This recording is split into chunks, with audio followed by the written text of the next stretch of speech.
how I didn't even have Evil Dead on my resume.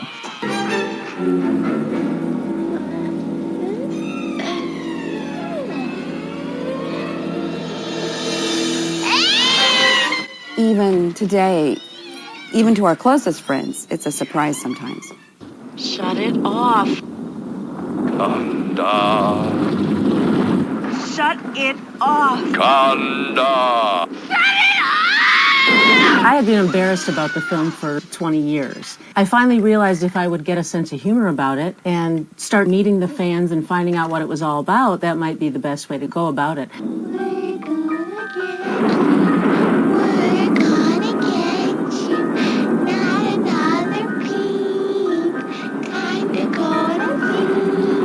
We really realized that our lives had changed probably about 5 to 10 years ago when we started hearing all the hype about it and seeing the T-shirts. Betsy and I actually found out that they were showing it at the Egyptian Theater in Hollywood on Halloween night, and there was going to be a big cast and crew Q&A, and she called to find out that there was no cast. So she got us invited, and that's really the beginning of when I learned about Evil Dead and the fan base. And a few days later, we talked again, and we said, wouldn't it be interesting if we could find Ellen? Because we lived in Los Angeles.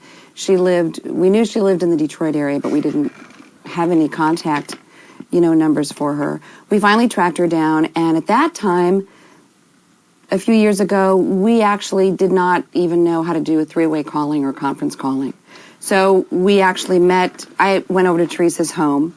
And sat in my bedroom. That's right. While I was on the phone in the kitchen, because we didn't know that you could be in 3 different homes. Excuse me, I knew. Right. Let me just make that clear.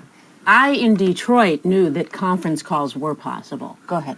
But she still doesn't know how to do it. It's a concept still. Yeah. They called me. I actually, at the same time, was starting to think, man, I should really, get in touch with the other ladies, and we should do something about this. So when they did find me by calling my aunt, who was the only Sandweiss they could find. And she wasn't going to let us talk to you. Right. Who is this? Who's calling for Ellen Sandweiss? I at the same time was kind of open to it. So it was very, what's the word? Serendipity. Serendipitous. Whatever. We decided that if we were going to go out and meet the fans, that we were all going to do it together. So we came up with ladies, but we started with different things. We went through days of agonizing.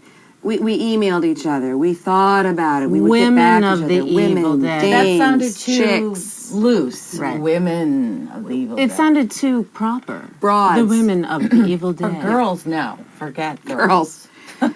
Grandmas.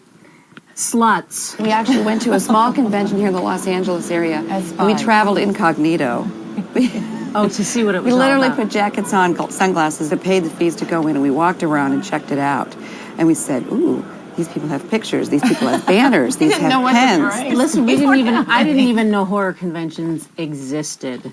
I found out that Bruce was going to them and that Ted Raimi was going to them, but I thought, what's a horror convention and how would one find out about this? We were able to do a reunion of the whole cast and crew in Detroit, thanks to Anchor Bay. The line was down the block, around the block, and of course filled with many of my daughter's friends. And it was really fun because we hadn't seen Ellen in 25 years, or Rich, or Bruce, or Tom Sullivan. We were obviously nervous when we first started this out. We had no idea what the fans were going to be like. We were scared a little bit, and we found out that the fan base is really diverse. I mean, there just is no typical fan. But the other thing we found out is that they are extremely nice, and in many cases very shy, and so respectful with us. Not one of us has had a bad experience with a fan.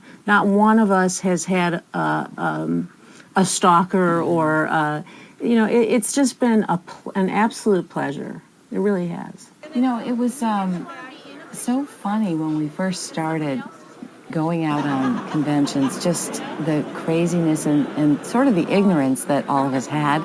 And we started filming it. I mean, it's interesting to see how Evil Dead impacted their lives, and it's an emotional moment for them. A lot of people come up to our table, and we've got our photos all spread out, and they'll go, "Which one is you?" And they'll look at the photos, and then they'll look at me, and they'll look, especially the monster photos. And there's many moments of disbelief. No, that's not really you, you know, as in, like, we look too normal to have done something like that. Fortunately, a lot of people say we still look good, which, like, some have even said we look better than in the movie, but I think that's just because of our hair. I think we had really bad hair in the movie. The fans are always amazed that we had all that makeup on and what it was like, and they look at the picture of us because we all have a very specific monster shot that's memorable, and they just can't believe it, that's you, that's you, and it's kind of shocking. And I think the reason that they think we look better is because they remember us with the monster makeup on. So of course we look better. I have fans that come up and say constantly, "You gave me nightmares. That laugh, that singing gave me nightmares." And I just look at them and say, that's the nicest thing you could say. My favorite moments have been the tattoos that people have come and shown me, because my face in the cellar happens to be tattooed on about 6 different people's arms. So those are some fun moments for me. One of my most favorite fan moments was a couple of years back. We were in Baltimore and we had a chance to meet Alice Cooper, who we had heard was a big fan of Evil Dead. But he didn't realize what big fans we were of Alice Cooper's. I'm 18. We love Alice Cooper. We love Alice. We love him even more now that he's agreed to be in our documentary, and that he loves the Evil Dead. Did you get this pencil out of my ankle? That pretty much did it for And then me. they went on a date, and the rest is history. They've been golfing together ever since. My life has changed a little bit. I think it's changed a little bit in that we sort of lead these fun double lives. You know, we're all still in the midst of carpooling. Some of us are still attending, you know, ballet recitals, soccer games. And yet we're sitting in the back of our head at a PTA meeting going, okay, next weekend I have to take this outfit and this outfit, pack it, and then make sure we have enough gory pictures of the worst thing you can see on a picture. All right, that's got to go. And then you know, flip back to the soccer game or flip back to your meeting. So, and we do have friends that have known us for many, many years that had no idea this was a part of our lives. Certainly, you know, we're not household names, and so it's not a walk down the street and get recognized kind of thing. But it is kind of fun just to be kind of this normal soccer mom type, and then, you know, get the slut duds on and go to a convention and be a scream queen. What could be bad about that? I know someone's out there. I heard you. I heard you in the cellar.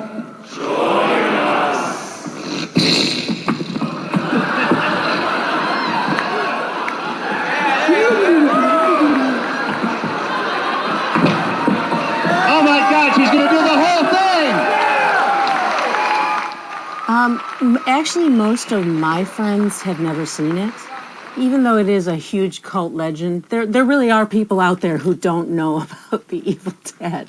But a lot of them will find out about it and then go home and talk to their kids, and then they'll come back and say, "Oh my God, when I told my son you were in the Evil Dead, now he has to have an autograph and a picture." And I'm all right now, Ashley. Come on, lock the chain and let me out.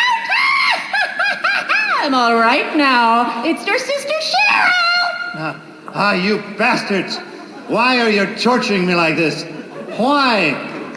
Shut up. We're gonna get you. We're gonna get you. Not another peep. Time to go to sleep.